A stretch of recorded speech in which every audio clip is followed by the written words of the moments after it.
Hey everyone, how's it going? Forrest here, again with another installment of my complete analysis of all of J.S. Bach's chorale harmonizations. Today we're looking at Jesu, meine, Seele, another harmonization of this same melody. It translates to Jesus, it is by you that my soul.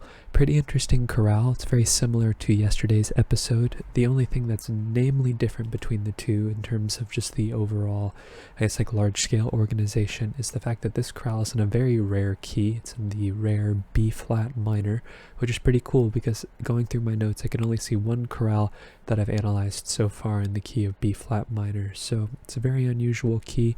However, Bach's relationship with the key was, if anyone has any resources on that, I'd be very fascinated to read. But we're largely going to see the same chord progression that we saw in yesterday's episode, just transposed to the key of B-flat, with some differences here and there, but it's mostly the same chord progression. If you watched last episode, you'll see a lot of familiar chord changes. So let's hop right into the analysis. So 4 flats in the key signature. Minor keys, sometimes Bach omits flats for the sake of melodic minor or just because of practicality. You know, we see this with C minor, we see this with G minor. In the last case with B flat minor, I think we only had 3 flats in the key signature. Here we have 4. So this is kind of an interesting distinction between the two instances of B flat minor we've seen so far if you've been following along with my analyses thus far. But yeah, 4 flats in the key signature rather than 5 flats, which is what we would expect B flat minor to be notated as, definitely indicates that Bach has more of a sort of pragmatic relationship with key signatures. They may not insinuate the key just by first glance. They're there to minimize the amount of accidentals that need to be written in, but you'll see G flats throughout the chorale all over the place, and those are the points in which you're going to expect the key of B flat minor or D flat major. We start off on B flat minor, we end on B flat major. The passing tone here, or passing tones in the lower voices before we get B flat minor over D flat, B flat, F, and F, which is 1-6. More passing tones, one in the bass, one in the alto before we get F major, F, A, and C. It's our 5 chord. Passing 7th in the tenor, and then we have a B flat minor chord, B flat, D, F, and B flat. Tonic triad, passing 7th in the bass, passing tone in the tenor, and then we have G flat, B flat, E flat, and E flat, which is E flat minor over G flat. That's 4-6. Passing tone here in the alto before we get F, C, G flat, and D flat. It's like a big kind of cluster, or like a chordal harmony, actually, not a cluster. But I reckon this F is an accented non-chord tone, and by that same logic, this D flat must be an accented non-chord tone too. It doesn't have to be, but that's just the logic going into it. And really, this is just E flat, C, G flat, and C, which is C diminished over E flat, or 2-6. Kind of an interesting progression, 4 going to 2, but it is what it is. When you see thirds-based progressions like this, it's largely just continuing the same idea of a chord for an extended period of time, like 4 going to 2, 7 going to 5. Just the chords that are third apart often have the same function too, so 4 and 2 both being predominant chords. It's really just keeping the idea of the E flat and the G consistent across, which are eventually going to resolve where we would expect. But then we have F, our dominant chord, F, A, F, and C, passing 7th in the alto, and we have a perfect authentic cadence in the key of B flat minor, ending on B flat, F, D flat, and B flat. Next phrase stays in the key of B flat minor, ends in a half cadence. We start with another tonic triad, no need to reanalyze, B flat, F, and D. Passing 7th in the bass before we get G flat, B flat, and D flat, which is G flat major. It's our 6th chord. Passing 7th in the bass, passing tone in the alto before we get E flat, B flat, G flat, and C. C minor 7 flat 5 over E flat. Typical chord we would expect to follow after 2, but we are a little distant from the cadence here, so we're seeing 2 earlier than we would expect, but it's going to be part of a greater subdivided chord progression. We have F happening off of the harmonic rhythm, A, and another F as well, which with this C gives us a 5 chord, F major, and then that doesn't exactly resolve to our tonic. With the upper voices would make us believe as much, because we have the B flat, and we have the F along with another B flat here in the melody, but I reckon this F is actually a 7/6 over the bass here, which is a G flat. So really this is E flat minor over G, which is a 4/6 chord. So a bit of a deceptive progression here, which makes sense because this would be a pretty typical ending of a phrase, but there's more melody. So Bach harmonized with a cadential progression, but there's more to the melody, so we're going to see more cadential progression after the fact, and it's not even a authentic cadence. So the fact that we're ending this progression with 4/6 or 6, a non-tonic chord, effectively speaking, gives Bach license, or I guess liberty, to continue the progression forward. We then have C, C, E flat, and A, which is A diminished over C. That's our 7 chord in first inversion. And then we have E flat, which is a chord tone, and C, which is a chord tone. So that's actually just taking the chord and putting it in second inversion very briefly, which is pretty cool. I don't see that sort of permutation of the spellings of the chords all that often. And then we would expect that to go to 1, which it does. D, B flat, F, and B flat, which is our tonic in first inversion. B flat's a chord tone, D is a chord tone, but G is not a chord tone, and it very briefly turns the chord into G diminished over B flat, D, G, and B flat, which would be a byproduct of the melodic minor scale, right? We get melodic minor here with F and G natural and A natural, so maybe this 6/6 chord happening in passing is actually having an impact on the harmony. Not a very common chord to see immediately preceding a 5 chord. It's a lot more common to see 1/6 go to 5 without anything in between, but I think this is just a coincidental chord that is a byproduct of the counterpoint. We have melodic minor in one of the voices, and changing F to G natural in this case is the difference between 1 and 6, because they're a third apart anyways, so I'll mark it there just because it exists, but we do end on 5. Typical half cadence, F, C, A, and C. Alright, next phrase we have a perfect authentic cadence at the end, so I'm just going to scoot my notes off to the side. You can't see them, but they're getting in the way of my handwriting. And we ended in the key of A flat. You'll remember from yesterday's episode, we started in G minor, went to F major. Here we're going from B flat minor, and we're going to A flat major. So the key relationships are pretty much all identically relative between yesterday's episode and today's episode. So that's a similarity. It's just, like I said, mostly a transposition between the two keys if we're looking at the overall form of the of this particular chorale. So we start off with a 5/1 progression in the key of B flat minor. So we have F, F, A, and C. No need to reanalyze, and that resolves to 1 B flat minor, B flat, F, B flat, and D flat, which is our tonic triad, and also our supertonic in the key of A flat, with a passing 7th in the bass. And we would expect that to take us to 5, which it does. G flat, G flat, right? Oh yeah, G flat, E flat. No, this is G natural, apologies. That we only have 4 flats in the key signature. It's a very uncommon key, so I have to do a little bit more thinking here. G natural, E flat, B flat, and E flat. So it does go where we would expect a 5/6 chord. E flat is a chord tone, D flat is a passing 7th, and that takes us to our tonic A flat major. A flat, E flat, A flat, and C. 2-5-1, very typical progression, passing 7th in the bass, and we are closing in on our cadence. We have another similar progression that evokes, I guess maybe not evokes, but reminds us of what happens in the last measure of the first phrase. We have F, D flat, A flat, and D flat, which is 4/6, D flat major over F. Then we have some non-chord tones here. We have E flat, and G, Along with this D, there might be a bit of a 5-7 chord happening here in passing. And I will mark that just in case the chord is there, but it is incomplete. We would expect a B flat in the chord, but B flat would be the least important contextual tone, objectively speaking, right? With major and minor triads, we don't really need to know what the fifth is because they're perfect fifths and not essential to the identity of the chord. You would need the third of the chord, and I guess you would need the seventh of the chord too if it were a 7 chord to know whether it was functioning like a dominant or more of a stable harmony.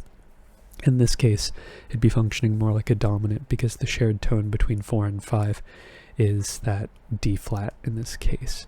But the progression that evokes this similar feel to what's going on in the second measure is the next chord, right? We have 4-6 going to 2-6. We have D flat, F, A flat, and C. However, I do believe this C is an accented non-chord tone, and even though this could be, you know, like a 4-7 chord in root position, I do think this is actually a 2-6-5 chord, which would be B flat minor 7. Sorry, that should not be half diminished. It should just be a minor chord. B flat minor 7 over D.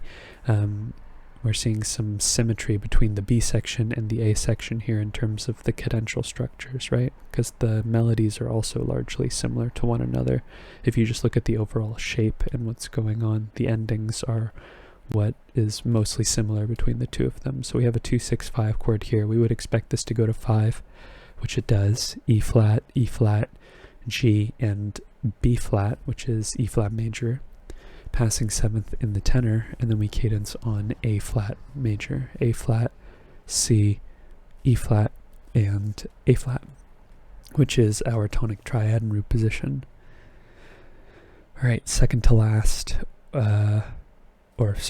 last phrase, where we end in a perfect authentic cadence in the key of D flat major. It's very possible that this A flat is functioning as our 5, as it did in yesterday's chorale, but it doesn't have the exact same feel as yesterday's chorale did with the transition from this phrase to this phrase. There's nothing inherently more D flat major like rather than B flat major like, A flat. There's nothing inherently more D flat major like about B flat minor in comparison to A flat. This could very easily just be a 2 chord, which is what I hear it as, and it isn't really until this G flat gets introduced that I think we're in the key of D flat major. Otherwise I would have just expected this chord to go to 5, same way that the phrase pretty much started off. But yeah, we're going to say that this 2 chord here, B flat, F, B flat, and D, is our 2 chord B flat minor that then turns into 6 in the key of D flat major. We have C, F, A flat, and E flat here as well, which I think is an A flat major chord. This F is an accented non-chord tone. This is really just A flat major over C, which is 5-6.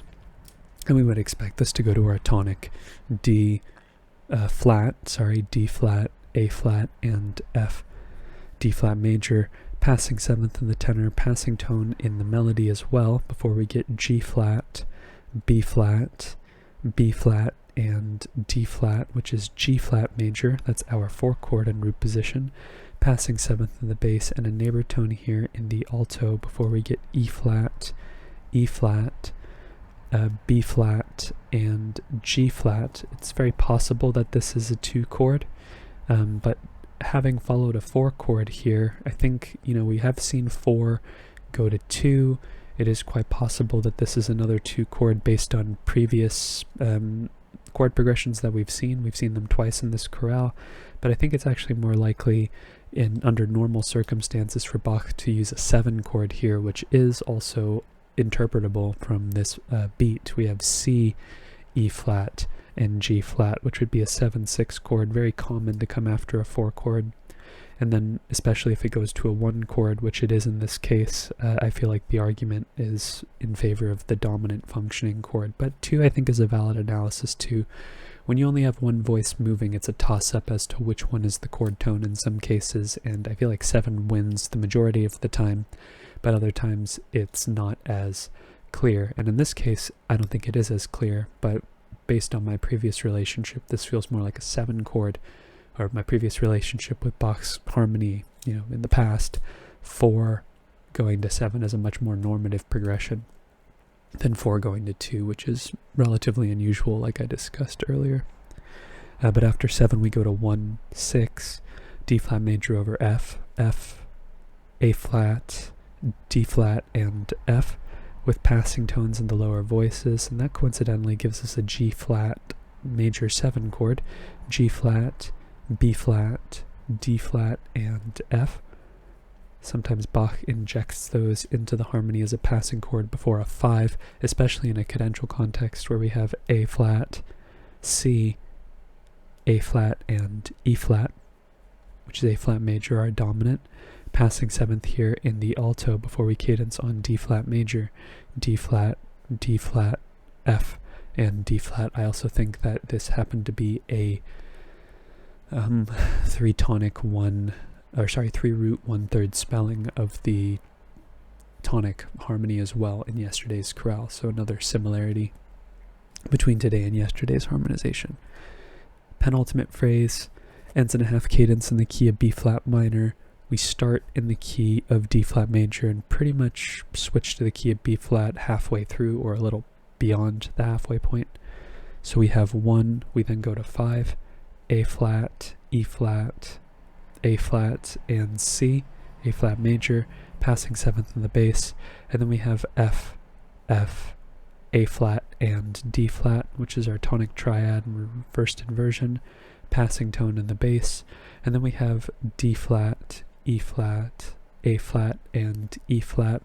This D flat's probably a lower accented non-chord tone, like in the bass, so I think this C is actually our chord tone, which would make this a 5/6 chord, A flat major over C, and then we go to D flat major, D flat, A flat, and F, which is our tonic triad. And coincidentally, I think this is also the same place where we modulated to the key of B flat minor. It's now our 3 chord, relatively uncommon chord to modulate over. Like 7 and 3 are pretty uncommon cases where we modulate, or they're like sort of middle tier. It's more common to see like 4 or 5 or 1 or 2 more stable chords, or stable or staple chords, like 1 and 2 seem to be very common pivot points, or 6, but 3 and 7 tend to get the least amount of usage.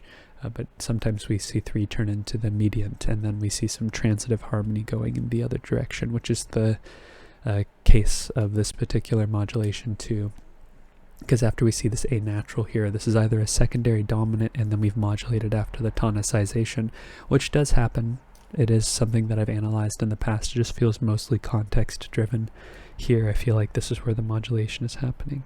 So then we have A, G flat, C, and E flat, and this is a toss-up. I'm going to call this an A fully diminished 7th chord, and this F is just an anticipation, or kind of like a suspension to the next harmony.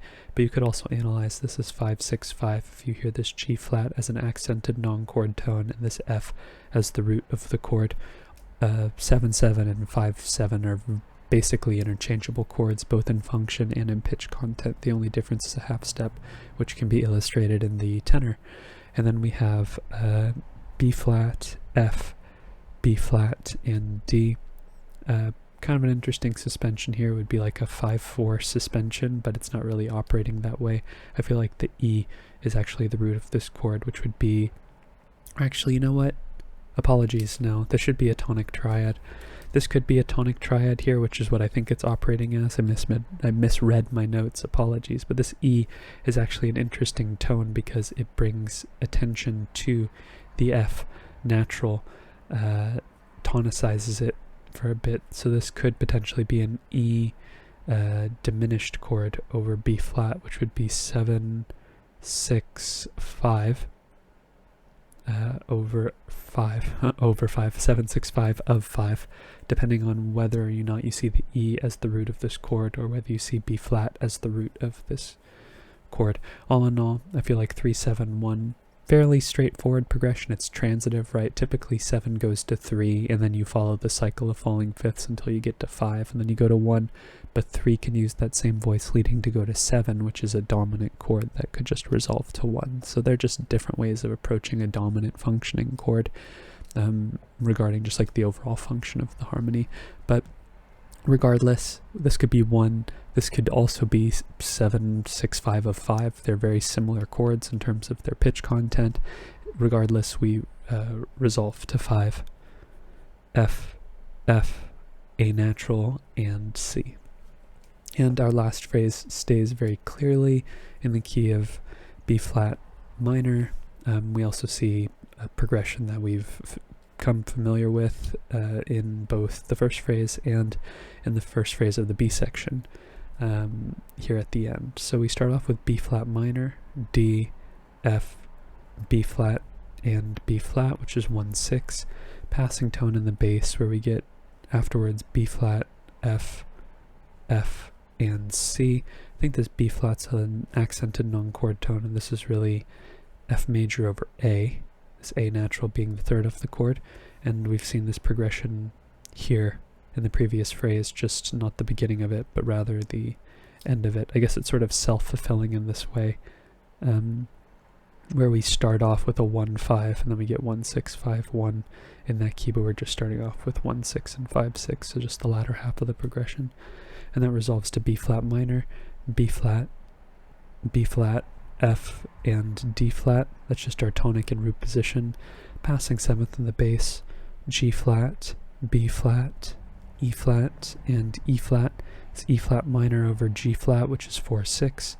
We have some passing tones here. We see a chord that actually serves as a buffer in between the two similar functioning chords that are a third apart, something that Bach does. I think he's aware of the fact that the chords are similar, so there's usually a passing tone in between them. It's usually not just one chord followed by another chord that's a third apart, just with nothing in between. There's usually some variety that creates this buffer zone. At least I've been calling it a buffer.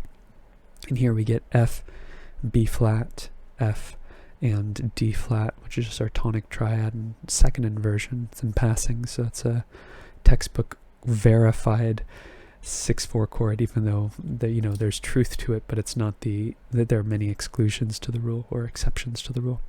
And after 1-6-4, we get, based on what we've seen before, the 4-6 going to 2-6. Here we have 2-6, E flat, B flat, G flat, and C, which is C minor 7 flat 5 over E flat. And we know that Bach loves 2-6-5 chords, especially in cadential contexts.